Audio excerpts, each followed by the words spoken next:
কিন্তু ওয়াদানা আলাইহি হাক্কান, আল্লাহর ওয়াদা কখনো 1 সেকেন্ড আকপিছ হবে না। জোরে বলুন সুবহানাল্লাহ। যা বলেছেন সেটাই হবে। এই যে আল্লাহর ওয়াদা চিরসত্য এবং সঠিক সুন্দর, সেই কথাটা আরেকটু বিশ্লেষণ করে আল্লাহ বললেন, আমান আওফা বিআহদিহি মিনাল্লাহ, তোমরা কি আল্লাহর চাইতে বেশি ভালো কোনো প্রতিশ্রুতি পালনকারী পেয়েছো? কোরআনের কথাগুলো কত সাহিত্যপূর্ণ ভাষা এবং কত প্রাঞ্জল ভাষা। ওয়াদানা আলাইহি হাক্কান ফিত তাওরাত ওয়াল ইনজিল ওয়াল কোরআন, পরে বললেন ওয়ামান আওফা বিআহদিহি মিনাল্লাহ, আল্লাহর চাইতে বেশি ওয়াদা পূরণকারী আর কেউ কি আছে? ফাস্তাবশিরু বিবাইইকুমুল্লাযী বায়াতুম। সুতরাং তোমরা যারা আল্লাহর সাথে কেনাবেচা করেছো, তোমাদের জন্য সুসংবাদ। ফাস্তাবশিরু, সুসংবাদ। বিবাইইকুমুল্লাযী বায়াতুম, যারা আল্লাহর সঙ্গে কেনাবেচা করেছে। ওয়াযালিকা হুয়াল ফাওজুল আযীম। আল্লাহ বললেন এটাই হলো তোমাদের জীবনের সবচেয়ে বড় পুরস্কার। সুবহানাল্লাহ। আচ্ছা, আমি যতক্ষণ বললাম আর আপনাদের ভিতরে যারা শুনেছেন কেউ একজন উঠে এসে এটা একটু বলতে পারবে কেন? কি ঘোড়া ডিম করতে শুনতেছেন? তাহলে অ্যাকচুয়াল এই কথাগুলো যে বলছি আপনাদের সামনে, এইগুলো বলার পিছনে না 1 ঘন্টা বলার পিছনে অন্তত 10 ঘন্টা আগে খেটে রাখতে। 10 ঘন্টা আগে না খেটে, না মেহনত করে 10 ঘন্টা পরিশ্রম করলে তবে 1 ঘন্টা ওয়াজ করা যায়, গুছিয়ে দুটো কথা বলা যায়। আর কোনো পরিশ্রম না, মেহনত না, পড়াশোনা না, স্টেজে তুলে দিলে যদি পরকালের ভয় থাকে তাহলে সে বলবে যে আজকে ওয়াজ করব না, লেবে যাচ্ছে। কেন? আজকে পড়াশোনা হয়নি। আর যদি খাসা দুনিয়াদার হয়, মনে মনে ঠিক করে পড়িনি তাই কি, বাদামের গলা তো আছে, কালু ফকিরের বিয়ে আছে, 8 তালা জাহাজ আছে, ওই সব মালদে চেলিয়ে দেয়। বুঝতে পারেন? আর ওসব কথা তো 30 পাড়ার ভেতরে পাওয়া যায় না, 38 পাড়া 40 পাড়ায় খুঁজ দেওয়া ওসব আছে। তো কোরআনের একটা আয়াত নিয়ে কথা বলতে গেলে যথেষ্ট পরিমাণ পড়াশোনা করে তারপর বলতে হয়। আর আপনারা পড়াশোনা না করে শুধু 5 মিনিট শুনেই আমার মতন বলবেন, এটা হয় না। এই জন্য পড়াশোনার জ্ঞান হলো প্রত্যক্ষ জ্ঞান, আর শোনা জ্ঞান হলো পরোক্ষ জ্ঞান। তবে শোনাটা খুব ভালো হয় যদি শোনার সাথে একটু পড়া থাকে। আর যদি পড়াশোনা না করেন তাহলে শোনা জ্ঞান বেশি দিন স্মৃতিপটে ধরে রাখা যায় না। কথাটা দেখুন, যতগুলো বলেছি আর একটা বার ভেঙে চুরে বলে দেখি, একটু বোঝানো যায় কি। আপনি বুঝলে না খুব ভালো লাগবে, খুব ভালো লাগবে আপনার। আপনি ইচ্ছে করলে কখনো আবার অন্যকে বোঝাতেও পারবেন। কোরআনের এই আয়াতটা তৌরাতে, জবুর, ইনজিলে 3টে কিতাবে এসেছে। আমি তো পড়ছি কোরআন শরীফ থেকে, আর ইতিপূর্বে তৌরাতে আর ইনজিলে যে এসেছে আমি তৌরাত ইনজিল পড়ি। তবে কোরআন যখন বলছে যেই কথা তৌরাতেও আছে ইনজিলেও আছে, তাহলে আমি বিশ্বাস করে নিলাম যে কোরআনের কথা কখনো মিথ্যা হবে না। এই বক্তব্যগুলো 3টে কিতাবে এসেছে। বক্তব্যের মূল কথাটা কি? একটা কেনাবেচা করা আর একটা তার পুরস্কার নেওয়া। কেনাবেচাটা কি? আমরা আমাদের দেহ আর অর্থ আল্লাহর কাছে বিক্রি করে দেব, আর আল্লাহর কাছ থেকে জান্নাতটা আমরা কিনে নেব। আমরা কিনবো জান্নাত আর বিক্রি করব দেহ আর অর্থ। কার কাছে? আল্লাহর কাছে।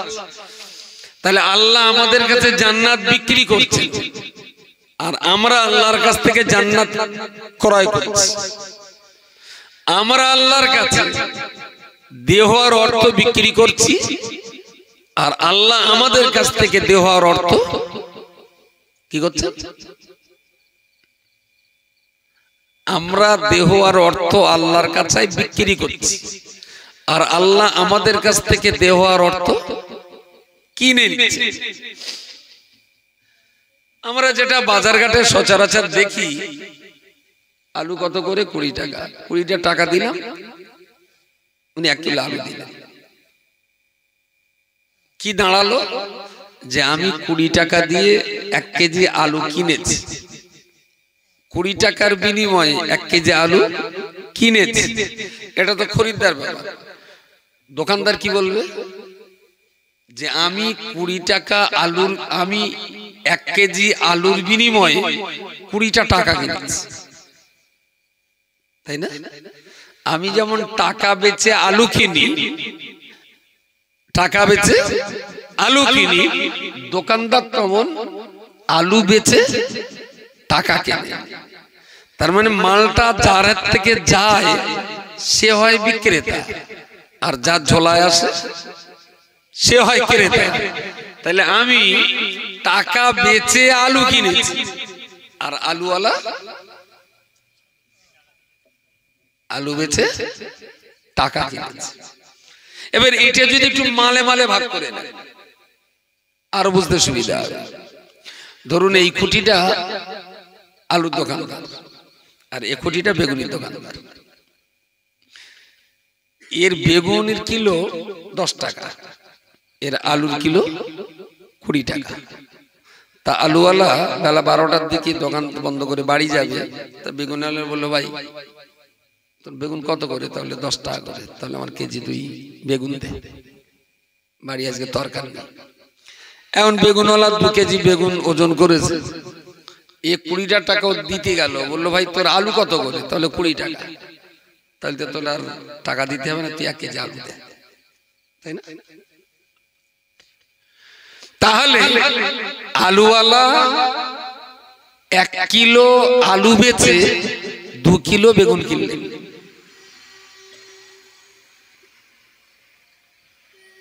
ভুল হচ্ছে না তো বলা? বেগুনওয়ালা 2 কেজি বেগুন বেচে, তাহলে ইনি আলু বেচে বেগুন কিনলেন, আর বেগুনওয়ালা বেগুন বেচে।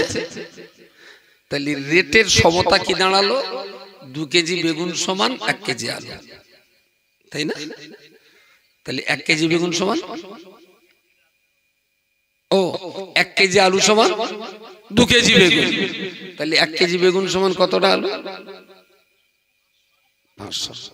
তাহলে মোটামুটি রিজার্ভ ব্যাংকের ম্যানেজার হতে গেলে যে অঙ্ক লাগে সেরকম অঙ্ক কষাল লোক এখানে আছে। 1 কেজি বেগুন সমান 500 আলু। ঠিকই ধরেছেন। আমরা আল্লাহকে বিক্রি করছি আমাদের দেহ আর আমাদের অর্থ। কিনে নিচ্ছে কি? জান্নাত। আল্লাহ বিক্রি করছেন জান্নাত, আর কিনছেন আমাদের দেহ আর অর্থ। তাহলে আমাদের দেহ আর অর্থ সমান জান্নাত, আর আল্লাহর জান্নাতটা সমান দেহ আর কার দেহ? নরেন্দ্র মোদী, আমাদের মানে দিলীপ ঘোষের ইমানদার। এখন আমার এই 63 কিলো ওজন, যদি আমার ভিতরে ঈমান থাকে, তাহলে আমার 63 কেজির দেহ আর আমার 5 লাখ 10 লাখ টাকার যা মালমাত্রা আছে, এইগুলো আল্লাহরে বেচে দিলাম। আল্লাহর জান্নাতটা আল্লাহ আমাকে বেচে দিলেন। তাহলে আমার দেহ আর আমার অর্থের বিনিময়ে আল্লাহর জান্নাত বিক্রি হবে যদি আমার দেহের ভিতরে ঈমান থাকে। দেহের ভিতরে যদি আমার দেহের চাইতে অনেক লম্বা দেহ, অনেক মোটা দেহ, যদি 3 কুইন্টাল হয়, অথচ তার ভিতরে যদি ঈমান না থাকে, তার কাছে কি আল্লাহর জান্নাত বিক্রি? তাহলে দেহ আর অর্থ এই দুটোর বিনিময়ে আল্লাহ জান্নাত বিক্রি করবেন। তবে শর্ত হতে হবে দেহটা যার, অর্থটাও তার। এবং এটাও শর্ত হতে হবে দেহটা যার, যদি সেই দেহের ভিতরে ঈমান থাকে। একটা ইমানদারের দেহ আর একটা বেঈমানের টাকা। ইমানদারের দেহ আর বেঈমানের টাকা, এই দুটোর বিনিময়ে কি জান্নাত বেচাকেনা হবে? হ্যাঁ, হবে না। আবার যদি বেঈমানের দেহ আর ইমানদারের টাকা হয় তাও হবে না। জান্নাত বিক্রি করতে গেলে শর্ত হলো দেহ আর টাকা দুটোই যেন এক মালিকের হয়। নাম্বার ওয়ান, যে মালিকের দেহ আর যে মালিকের টাকা, সেই মালিকের দেহের ভিতরে যেন ঈমানটা থাকে, তাহলে আল্লাহর জান্নাত তার কাছে বিক্রি হবে। এবারে যেটা বলার, কি মজার কল। আচ্ছা, আমার এই দেহর চোখ দুটো তৈরি করে, চোখ দুটো কার দেওয়া, হাত দুটো কার, পা দুটো, জবান, নাকার কান, তাহলে বাপ মা কইরে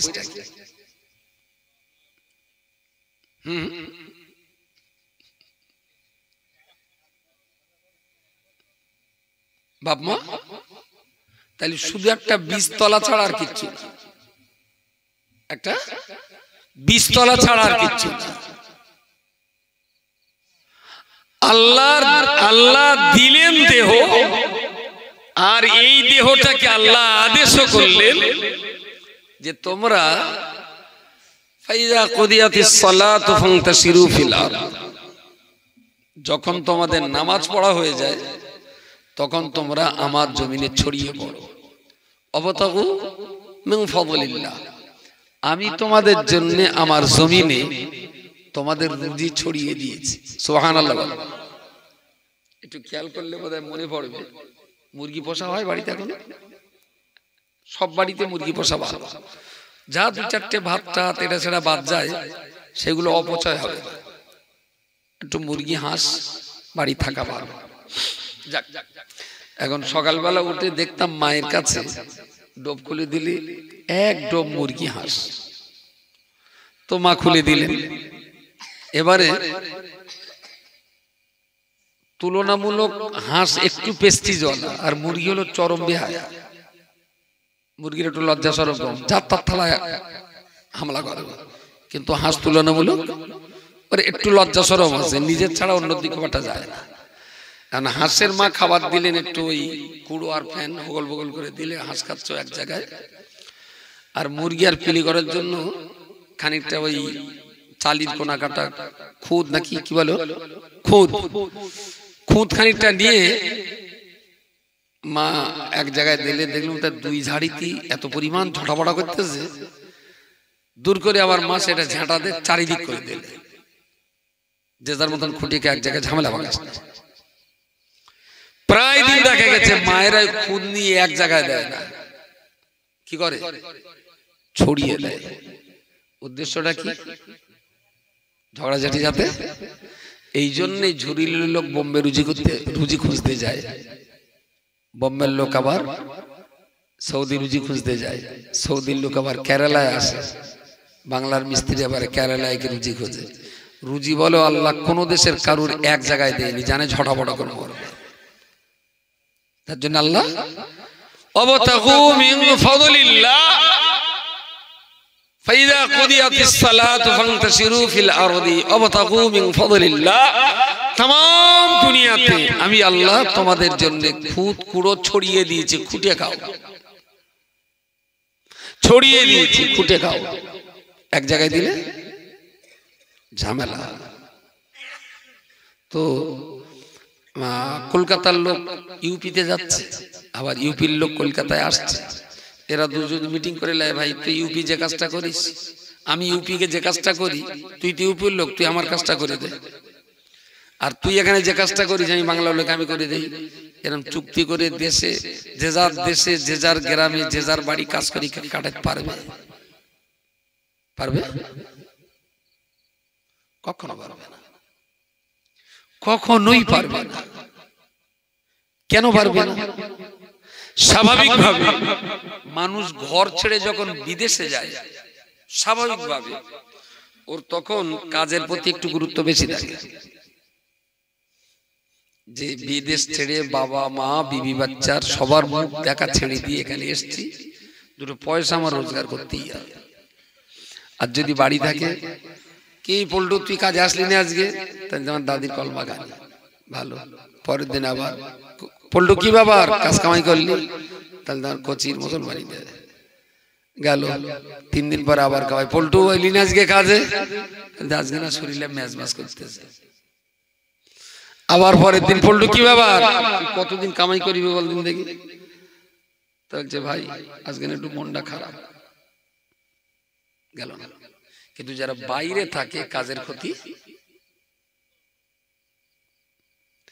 দেশে থাকলে যদি মাসের ভিতরে 15 দিন কাজ করে, 16 দিন কাজ করে, বিদেশে গিয়ে 30 দিন কাজ তো করবি, আরো সুযোগ পেলে ওভার ডিউটি মারবে, ওভার ডিউটি। দেশে থেকে মানুষ ওই কাজ করে না। বিদেশে যে যত কাজের প্রতি যত্নবান থাকে, দেশের প্রতি অত যত্ন থাকে না। সরকার থেকে কিছু কোঠা বাড়ি বা ওই 2 কামরার একটা ঘর দিচ্ছে সরকার থেকে, এদিকেও দিচ্ছে তো নাকি, গভর্নমেন্টের ঘর আছে। কিন্তু গভর্নমেন্টেরই পাকা ঘর দেওয়ার আগে দেশে যত পাকা ঘর ছিল, হিসেব করে আমি দেখেছিলাম 80% পাকা ঘর বাইরের টাকায়। বুঝতে পারেন? যারা গ্রামে কাজ করেছে ওরা ঘর বানাতে পারেনি, যারা বাইরে গেছে 2 বছর 5 বছর 10 বছর থেকেছে, ফিরে এসে সুন্দর একটা বাড়ি করেছে। দেশে থাকলে কিন্তু এই পয়সা রোজগার করতে কখনো পারত না। আর দেশে যত খরচ করে, বাইরে খরচ করতে গেলে দুবার ভাবে। যাক, তো আল্লাহ আমাদের রুজি দিয়েছে, तमाम দুনিয়াতে ছড়িয়ে দিয়েছেন, আর বলেছেন খুঁটে খাও। তাহলে যে দেহটা আল্লাহর দেওয়া, আল্লাহ সেই দেহটাকে আবার কাজে লাগিয়েছেন। বললেন তুই কাজ কর, তাহলে আমি তোর রোজের দাম দেব, তুই কাজ করলি মাল পেয়ে যাবি। তো দেহটা দেওয়া আল্লাহর, খুঁটে খাওয়ার পদ্ধতিটা সেটাও আল্লাহর দেওয়া। তাহলে দেহটাও দিয়েছেন আল্লাহ, আবার আয় রোজগারও দিয়েছেন আল্লাহ। তা যে আল্লাহ আয় রোজগার দিলেন, যে আল্লাহ দেহ দিলেন, সেই আল্লাহ আবার বলছেন আমি তোরে যে দেহ আর যে অর্থ দিয়েছি, তুই তোর সেই দেহ আর সেই অর্থ আরেকবার আমার কাছে দে, আমার জান্নাতটা কিনে নে। জোরে বলুন সুবহানাল্লাহ। ব্যাপারটা কি মাথায় গেছে? এই দেহটা তো মদ্দানি কাদ্দানি তো আমার না, কার দেওয়া? আয় রোজগার আল্লাহ দেওয়া। তাহলে আল্লাহই দিলেন দেহ, আল্লাহই দিলেন উপার্জন। এবারে বললেন তোর উপার্জিত অর্থ আর দেহটা আমার কাছে বিক্রি করে দে, আমার জান্নাতটা আরেকবার। তার মানে বলা যেতে পারে যেন তেন ভাবে বান্দাকে জান্নাত পাইয়ে দেওয়ার একটা বাহানা, তাই না? তাছাড়া আর কি? আল্লাহ তো বলতে পারতেন একটা দেহ আমি দিছি, ওই দেহটা রেখে আর একটা দেহ তৈরি করে আমার কাছে জান্নাত কেন। সে তো আর কোনোদিন আমাদের পক্ষে সম্ভবপর না। তাহলে আল্লাহ তার বান্দাদের প্রতি কত ইহসান, কত দয়া, কত মেহেরবানি, কত করুণা তিনি আমাদেরকে করেছেন। আচ্ছা, আল্লাহর যে দেহটা আল্লাহর কাছে বিক্রি করতে বলেছেন, এই দেহটা যদি আল্লাহর কাছে না বেচে কোনো পীর সাহেবের কাছে বেচা যায়? মেয়ের বাবার কাছে? তার মনে হচ্ছে জ্বলে যাচ্ছে বাড়ির দিকে। মেয়ের বাপের কাছে বেচা যাবে, আর কোথায়?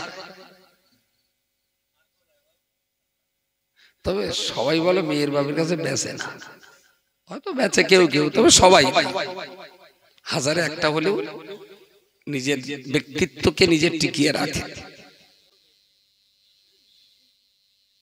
এখন এই দেহটা দিয়েছেন যিনি, বিক্রি যদি হতে হয় একমাত্র তারই কাছে হবে, আর কারোর কাছে না। আল্লাহ ছাড়া আর কারোর কাছে বিক্রি হবে।